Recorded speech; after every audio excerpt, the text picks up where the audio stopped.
Wakil Gubernur Aceh, Fadlullah SE, menghadiri malam penganugerahan Serambi Aircraft Awards 2025 yang berlangsung pada Jumat 29 Agustus 2025 malam di Hotel De Pade, Aceh Besar. Acara tersebut digelar oleh Harian Serambi Indonesia sebagai ajang penghargaan bagi para pelaku dan para pembina ekonomi kreatif atau Ekraf di Aceh. Acara ini turut dihadiri Menteri Ekonomi Kreatif Teuku Rifki Harsha, Kapolda Aceh Brigjen Pol Marzuki Ali Basyah, Pangdam Iskandar Muda Maijen TNI Niko Fahrizal, Kajati Aceh Yudi Triadi, unsur Forkopimda Aceh, para kepala daerah, sejumlah kepala satuan kerja perangkat Aceh, hingga ketua DPRK dari kabupaten kota di Aceh. Dalam sambutannya, Wakil Gubernur menyampaikan apresiasi kepada Menteri Ekraf dan Harian Serambi Indonesia atas penyelenggaraan penghargaan tersebut. Ia juga memberikan apresiasi kepada 54 penerima anugerah dari berbagai subsektor, mulai dari kriya, kuliner, fashion, seni pertunjukan, aplikasi digital, hingga konten kreatif. Menurutnya, capaian ini mencerminkan kekayaan talenta dan besarnya ide-ide kreatif anak-anak Aceh.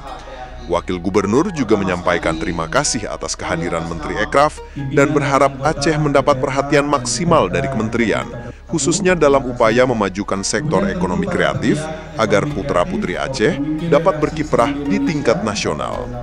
Mohon perhatian khusus Bapak Menteri, supaya putra-putri Aceh dapat aktif di tingkat nasional, ujarnya. Pemerintah Aceh, kata Wakil Gubernur, berkomitmen untuk terus mendukung ekosistem kreatif melalui kebijakan, program, dan kemitraan yang mendorong pertumbuhan ekonomi masyarakat.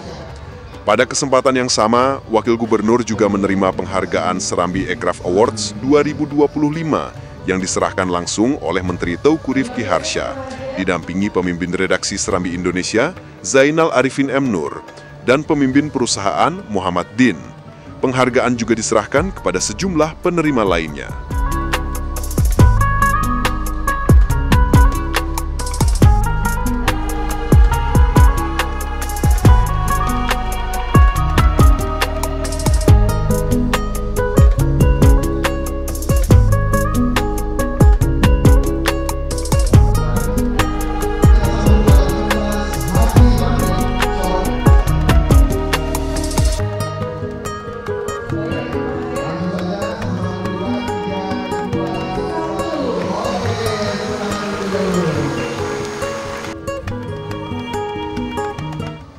Pertama sekali, kami atas nama pemerintah Aceh mengucapkan apresiasi dan ribuan terima kasih kepada Menteri Ekraf dan Serambi Indonesia tersegalanya malam ini atas kerjasama yang baik. Maka ada 54 pelaku usaha dan yang berbeda semua sektor mendapatkan award-nya dari Serambi dan Menteri Ekraf. Kami atas nama pemerintah Aceh sekali lagi, Pak Menteri, di kesempatan ini kami tahu bahwa Menteri Ekraf ini salah satu menteri pendapatan negara yang sangat besar. Di tahun kemarin, kalau nggak salah saya, 1.500 triliun lebih Menteri Ekraf ini. Kita patut berbangga, salah satu menteri pendapatan negara terbesar dijabat oleh putra Aceh kita.